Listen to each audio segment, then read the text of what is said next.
नमस्कार दोस्तों, मैं आपका दोस्त पीयूष श्रीवास्तव एक बार फिर आपका स्वागत करता हूं अपने YouTube चैनल गुरुजी फिजिक्स। जी हाँ, आज फिर एक और किस्सा लेके आपके पास आया हूं। शायद मेरे किस्से कहीं ना कहीं आपके दिल को झंझोर के रख दें, शायद कहीं आपकी सोच को 1% भी बदल पाए, तो मैं अपने इस प्रयास को सफल मानूंगा। आज के मेरे किस्से का जो मोटिव है वो ये है कि सब कुछ कौन करता है, या सब कुछ अगर ईश्वर करता है तो फिर हम क्या कर रहे हैं। इसको समझाने के लिए एक किस्से की हेल्प लेता हूं मैं। जनरली ये सब किस्से हमारे बड़े बुजुर्गों ने कभी ना कभी हम लोग को कहानियों के रूप में समझाए हैं, और उन्हीं कहानियों को एक अलग तरीके से आपके सामने प्रस्तुत करता हूँ।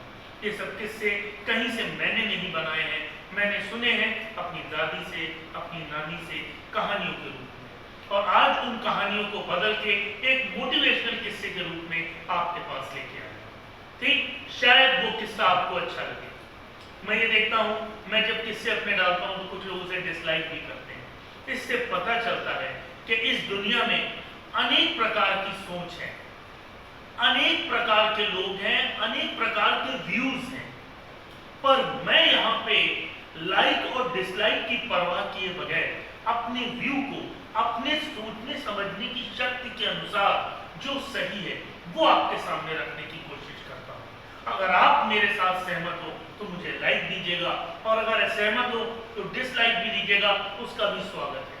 तो खैर, आज आपको एक कहानी सुनाते हैं एक किसान की। वो जो किसान था वो हमेशा भगवान को गालियां दिया करता था।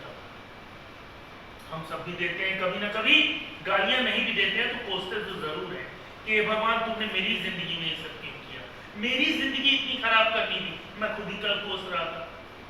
अपनी पत्नी से लड़ाई हो गई, पत्नी से लड़ाई हुई मेरी, और मैं कोसने लगा भगवान को कि हे भगवान तुमने ऐसा क्यों किया। अभी एक दिन पहले सब सही था, आज मेरी पत्नी मुझसे लड़ रही, मैं उससे लड़ रहा हूँ, ये भगवान ने मेरी किस्मत बेकार बनाई। तो उसी तरीके से सबके साथ होता है, जिसके पास भी पत्नी है उसके पास लड़ाई है, लेकिन जिसके पास भी पत्नी है उसके पास प्यार भी है, उसके पास जिंदगी भी है, क्योंकि पत्नी ही वो होती है जो आपकी हर तकलीफ में लड़ेगी, झगड़ेगी, लेकिन हर तकलीफ में आपके साथ कंधे से कंधा मिलाकर खड़ी होगी। इसलिए हो सके तो अपनी पत्नी को अपना पूरा प्यार दीजिए और अपनी रिस्पेक्ट दीजिए। Respect your wife. क्या ये कोई मुहिम नहीं चला रहा हूं मैं, मेरी कल लड़ाई हुई तो मैं अपनी पत्नी के मक्खन लगा रहा हूँ, हो सकता है आपके साथ भी ऐसा हो तो आप भी मक्खन लगाएं। जितना मक्खन लगाएंगे उतने बढ़िया लाइफ गुजरेगी, मेरा वादा है आपके साथ, मेरा पर्सनल एक्सपीरियंस है। मक्खन लगाओ, चैन से जियो। जी हाँ, क्या ये तो रही मजाक की बात, आपको उस आदमी की बात बताता हूँ जो कि एक किसान है। तो उस किसान के पास एक दिक्कत ये थी कि वो बड़ी मेहनत करता था, बहुत ज्यादा मेहनत करता था, पूरे अपने खेत में दिन रात लगा रहता था, पर वो जितना चाहता था उतना पैदावार नहीं होता था। वो गेहूं की फसल उगाता था और कभी भी उतनी पैदावार नहीं होती थी। क्यों? बेमौसम बरसात। अब ये मई का महीना चल रहा है और देखिए पानी बरस रहा है, ठीक है, बेमौसम बरसात, कभी ओले पड़ जाते हैं, कभी धूप भी नहीं निकल रही है, तो कभी पता चला धूप ही धूप है, तो वो बहुत परेशान। तो उसकी समझ में एक चीज आया कि ये सब करने वाला तो भगवान है। भाई जब इंसान कुछ नहीं कर सकता तो किसने किया? भगवान ने किया। उसकी समझ में भी ये चीज आ गई, जैसे कल मेरी समझ में आई। जब मेरी पत्नी से लड़ाई हुई तो मैं समझ गया ये सब करने वाला भगवान है, पर ऐसा नहीं था, वो करने वाला मैं था। वो मैं था जिसने अपनी पत्नी की भावनाओं को आहत किया, मुझे नहीं करना। ठीक, फिर वही बात, मक्खन लगाओ चैन से जियो। खैर, किसान को ही नहीं मालूम था। किसान ने सोचा कि भगवान किसान तो नहीं है, मतलब भगवान को किसानी नहीं आती, इसीलिए तो वो पानी टाइम पे नहीं देता, इसीलिए वो बारिश बेमौसम करा देता, इसीलिए वो ओले गिरवा देता। अरे भाई, फसल को जिन चीजों की जरूरत है वो चीजें दो तो फसल लहराएगी। तो किसान हमेशा भगवान को कोसा करता था, भगवान भी सुनते थे। एक बार भगवान आ गए, कहने लगे अरे भैया किसान, तुम मुझे ये बताओ तुम्हें मुझसे दिक्कत है क्या? तो किसान ने कहा कि देखिए भगवान, आपको किसानी की एक कौड़ी की भी नॉलेज नहीं है। एक किसान को फसल उगाने में इस जमीन के साथ क्या क्या संघर्ष करने पड़ते हैं वो आपको बिल्कुल नॉलेज नहीं, क्योंकि आप जब देखो बारिश करा देते हो, कोई समय है? जब देखो धूप, जब देखो पानी, जब देखो ओले, और हम लोग की फसल चौपट हो जाती है। भगवान ने कहा कि भैया ये तो प्रकृति का नियम है, अब प्रकृति अपने आप करती है, मैं उसको कुछ गाइड थोड़ी करता हूँ। कहने ना ना, ये सब तुम ही करते हो, हर चीज में जिम्मेदार तुम ही। तो भगवान ने कहा ठीक है, आप क्या चाहते हो? तो उसने कहा ये डिपार्टमेंट मुझे दे दो, ये डिपार्टमेंट मुझे दे दो, अब से मैं किसानी का सारा काम देखूंगा, कब बारिश होनी है, कब कितनी धूप चाहिए, सब मैं देखूंगा। भगवान ने कहा ठीक है भाई, तुम कहते हो तो ये डिपार्टमेंट तुम ले लो।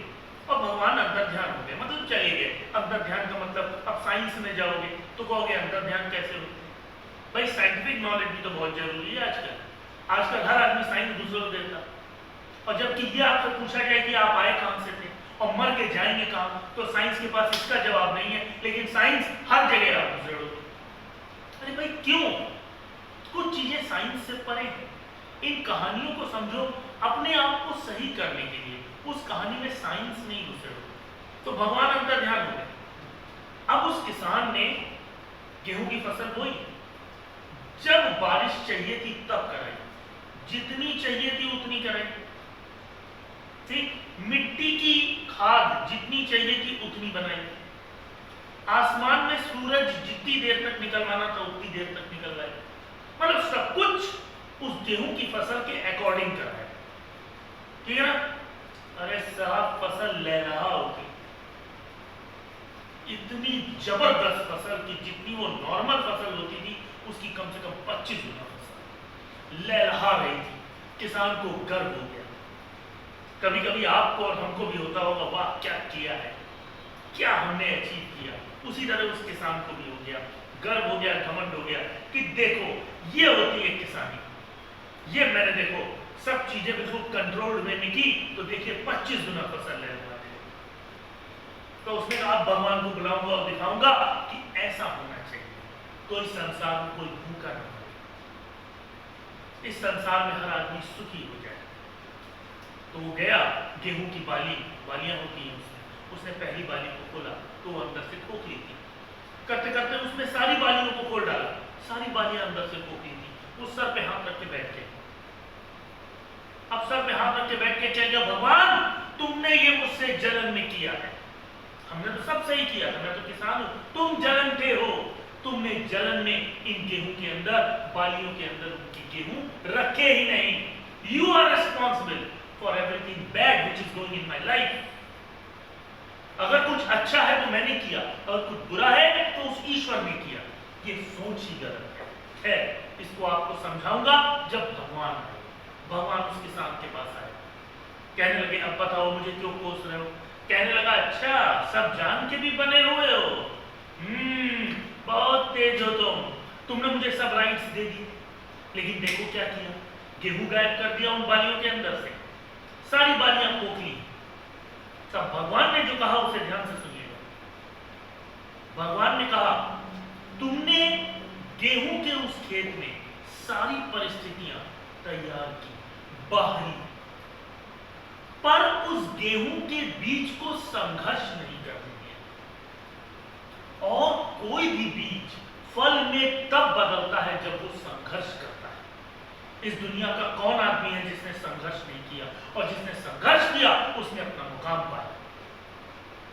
तो भगवान आपको सब कुछ दे, बाहर से आपको सब कुछ दे दे, आपके पास रुपया भी है, आपके पास पैसा भी है, आपके पास बंगला भी है, आपके पास सब कुछ है, आपके पास खाने को भरा हुआ है, पर आप एक इंसान नहीं बन पाएंगे जब तक आप संघर्ष नहीं करेंगे।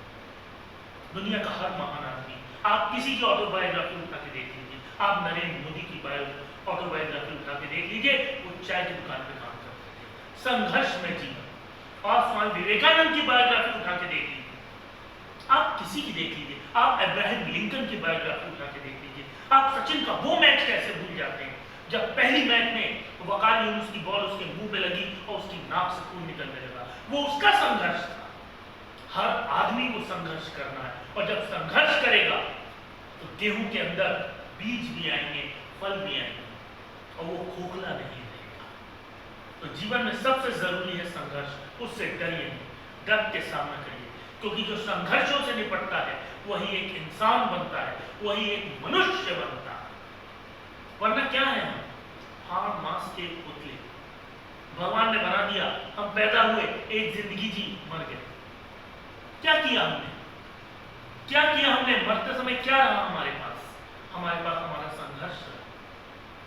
हो सकता हम बहुत बड़े आदमी ना बन पाए, हो सकता मेरी बात आपके दिल तक न छुए, लेकिन मैं संघर्ष कर रहा हूं। मैं संघर्ष कर रहा हूं अपने एग्जिस्टेंस के लिए, मैं संघर्ष कर रहा हूं अपनी बात आप तक पहुंचाने के लिए। वो संघर्ष सफल होता है कि नहीं, it doesn't matter. The only thing, I work hard and keep on doing, और लगातार करूंगा, और जो संघर्ष करेगा उसे ही सफलता मिलेगी। तब किसान को समझ में आया, बाहरी रूप से आप कुछ भी कर दीजिए, जब तक वो बीज संघर्ष नहीं करेगा तब तक वो पौधे में नहीं बदलेगा, जब तक पौधा संघर्ष नहीं करेगा तब तक वो पेड़ में नहीं बदलेगा, और जब तक पेड़ संघर्ष नहीं करेगा तब तक उसकी डालें छाया नहीं देगी। उसी तरह आप हैं, उसी तरह हम हैं। तो आज के लिए इतना ही। संघर्ष को अपना औजार बना लीजिए और दुनिया से लड़ जाइए, और संघर्ष से डरिए नहीं। जब आप गिरेंगे तो हर बार गिरने के बाद हर बार की असफलता आपको बताएगी सफलता के लिए और क्या चाहिए। तो असफल होना बुरा नहीं है, जितना ज्यादा असफलता आपके पास है उतनी ज्यादा सफलता आएगी। भरोसा रखिए, विश्वास रखिए। आज यहीं तक। आपका दोस्त पीयूष श्रीवास्तव आपसे विदा लेता है। शब खैर, शुभ रात्रि, जय सिया राम। और हाँ, पत्नी को जरूर प्रणाम करिए, सुबह उठ के भी, रात में भी, क्योंकि यही है जिससे हमारा परिवार है, जिससे हमारा जीवन है। मातृशक्ति, नमो नमः।